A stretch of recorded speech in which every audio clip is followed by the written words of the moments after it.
A day in my life as a 16 years old eme-eming vlogger.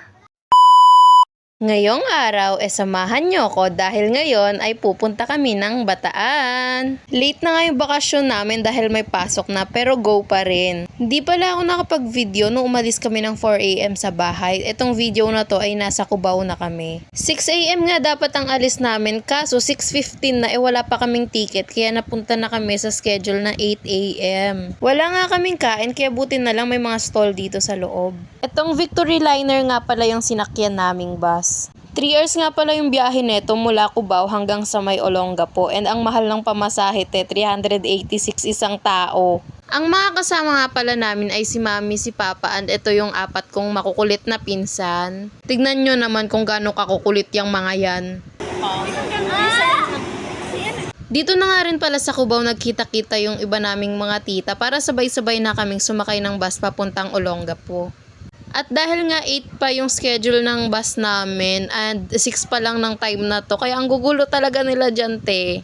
At dahil nga wala kaming mga kinain, nagnguya-nguya muna kami ng mga iilang biskwit dyan kasi talagang nahihilo na ako, te. Kung makapasok na nga kami sa bus, doon na lang din ako nag-ayos dahil umalis kami ng 4 AM, te. Sa tingin nyo ba may oras pa ako mag-ayos noon? Katabi ko nga pala dito yung makulit kong pinsan kanina na natulog lang naman buong biyahe. Buti nga at merong charging port yung mga seat dito kaya nakapag-charge pa ako kahit papaano. Medyo matagal yung biyahe kaya buti na lang may movie ako na dinownload na pinanood namin habang bumabiyahe. Kasi talagang bored na kami. Ilang minuto lang ang nakalipas and boom, bagsak na tong katabi ko.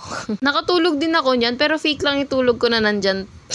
For video purposes lang. Pero nakatulog talaga ako niyan. Legit, ang tagal ko ding nakatulog. Nagising na lang ako nang nasa ibang dimension na kami ng mundo. Hindi ko na alam kung anong lugar to. Basta.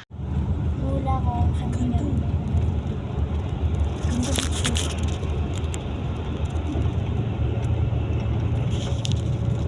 After 3 hours ay nakababa na nga kami. Dito kami bumaba sa may Harbor Point. 98th birthday pala ng kapatid ng lola namin kaya binisita namin siya sa Bataan. Habang nandito kami sa Harbor Point may nakita kaming fountain and pakinggan nyo kung anong sinabi ng pinsan ko. Uy! Pasikat ka? O, diba, kabaliwan? Magsaswimming ka sa fountain sa Molte. May dagat kasi malapit sa bahay na tutuluyan namin kaya talagang swimming na yan sila. Nag-minibus nga lang pala kami papunta sa Morong Bataan kung saan nandun yung bahay ng pupuntahan namin. Actually, pagkarating talaga namin doon ko lang na-realize na sobrang dami pala naming kamag-anak. Kasi yung mga tito at tita na kasama namin, galing pang Pasig, Pangasinan, Cavite at Montalbante.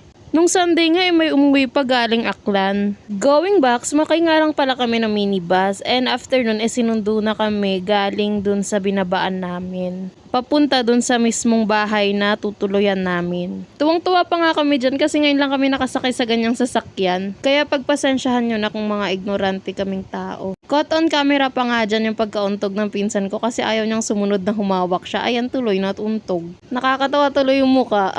Nung mga baba na nga pala kami, naglakad lang kami papunta dun sa bahay nila.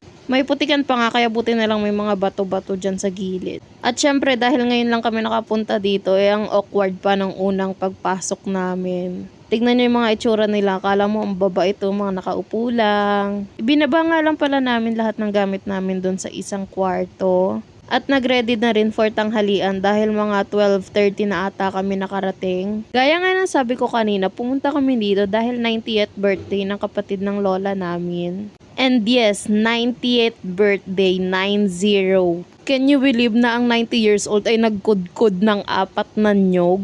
Kahit ako, hindi ako makapaniwala nung nalaman ko yun. Like, girl, kahit ako sumasakit na yung likod ko. Going back, tapos na nga pala kami kumain, naglakad-lakad lang kami dito sa paligid nila.